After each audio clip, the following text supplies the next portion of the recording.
Hello. Welcome back to the channel, and as you can see from my shirt, it's the start of the MLS. It has been a very long time since I've done an MLS video. Just to give you a quick, brief recap, I started doing it last season. It was my first time watching the MLS, like properly. Watched it all the way through up until about August, where they broke for, I think there was a cup or something. I can't remember what the cup's called now. And then I was going to do the cup, but then I was like, I'm only really trying to cover Portland, so I don't really want to have to cover every other team as well. And I was a bit burnt out because we'd had the Euros and I'd done loads of Euros videos and watched so much Euro football, and it just burnt me out a bit. So I decided against doing it, and then I just didn't come back from it, and I didn't finish the end of the season, which I do regret. I did keep up with Portland and the scores and stuff like that. Just didn't do videos on it. But I've done the video. I'm doing this video to basically restart the whole thing because it's a new season. Last season, it ended with Portland finishing ninth. It was a bit of an up and down season. There was the beginning part of the season where nothing could go right, and it was like they need to get rid of Philip Neville. And then the back end of the season, it just seemed to pick up steam, and it just really seemed to click for Portland. And then the form dipped a bit, and they didn't fully recover from that, but they finished quite strong. It was a ninth place finish out of 14 teams, so they made the MLS Cup playoffs. I think they were the wild card. They were just like at the cut off. Unfortunately, it was a 5-0 loss to Vancouver Whitecaps. So they didn't really advance much further. But then you look at it and you had, because they do like the best of three series, don't they, in the round one. Even into Miami, even they didn't make it through. Atlanta, they beat them 2 out of 3. The eventual winners were LA Galaxy, so they're kind of the overall MLS Cup winner, champions, whatever you want to call it. We had the Support Shield standings as well. We'll just wait for that to load. That was last season. No, so that was this season now and last season. Miami won that. They won it by like 8 points quite comfortably. Portland finished 15th over 29 teams, so in the middle of the road. But yeah, it wasn't the best season Portland. Hopefully this season can be different. Looking at the transfers in, there's about 4 players in like January and February. There was Kevin Kelsey, who's a striker, João Ortiz, which I believe he's a midfielder. Then Hima Foray, that's how I'm going to say his name. He's a midfielder, and David Costa, who is also a midfielder. I'm pretty shocked he didn't bring in any defenders. Defence was pretty much, the reason that things weren't going so well last season. The defence was just horrible at times. Maxime Crepeau, though, he was superb in goal. When they didn't have him in goal, that's when they seemed to struggle and suffer a bit. He's a really good goalkeeper for them. I've just noticed on the players out, I didn't notice it before I did the video, they got rid of Evander to FC Cincinnati. I'm a bit surprised by that. Yeah, I thought he was a pretty decent player, but I guess Phil Neville didn't see much. I mean, they got 12 million for him, so. But yeah, it just seems like they haven't solidified where they should have, which should have been defensively, because I mean they've put in 3 midfielders and a new striker. But I mean, if we go over and look at the squad, striker wise, Ariel Lassiter, Philippe Mora, Anthony, Jonathan Rodriguez, Kelsey, Moreno and Guerrera. Obviously we know like Anthony, Philippe Mora, Rodriguez from last season. I don't really remember the other players.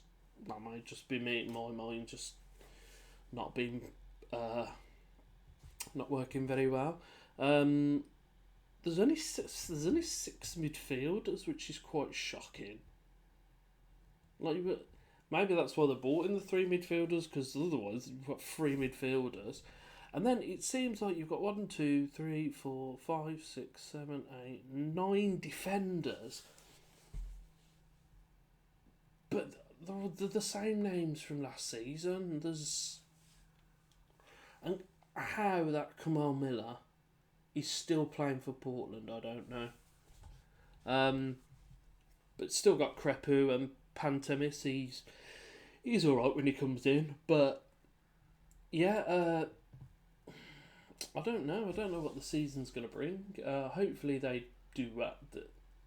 They build on the back half of last season and push on, but I just think it will be crucial seeing how they deal defensively, because the defence was really poor, and I'm a bit worried that it isn't going to be as good this season.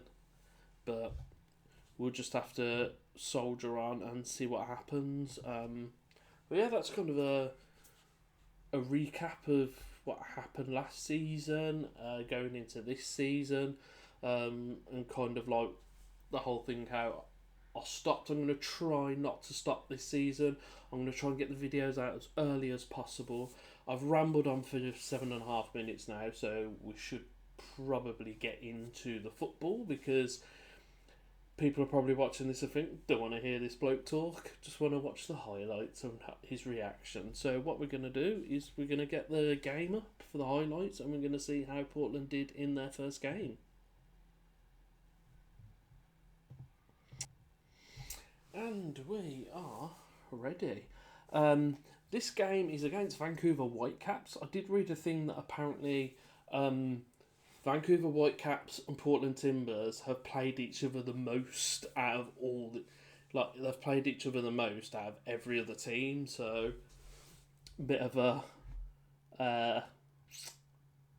little bit of trivia there. It was Vancouver Whitecaps as well. I'm pretty sure those are the ones that beat him in the what's his name, in the MLS Cup playoff thing, 5-0. So we should have to see how this goes, but let's get into it and let's watch some highlights. On the bench, new signing David Da Costa. His visa has cleared. Juan Mosquera back from injury. There is the Vancouver bench. Some rotation, not enough. You can ask new coach.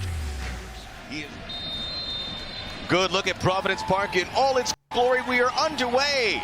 Cascadia Cup rivals, Timbers, Whitecaps. Timbers won the Cascadia Cup. So absolutely understands exactly what the context of playing in Major League Soccer is, and I think... Nice ball by Atakubi. Flag is down for Brian White. Big save by Maxime Crepeau. The flag goes up. It did look offside. Crepeau says, do me a favor. The concern more was about the late challenge, Sebastian Berhalter. As Atakubi plays that first time ball and the flag being raised initially, you can see that first shot, great save from Crepeau. But it was the follow-up and the challenge at the top of the 18-yard box that drew the ire from the Portland Timber players. Didn't lead to a goal, so we don't really need to... Hard work to get into the attacking positions for both teams. Ryan Gold up and over for Brian White. Gets the inside track, goes down. And is it a free kick? Is it a penalty? Yeah, it's a free Miller's kick. in big trouble. Red card. Big trouble.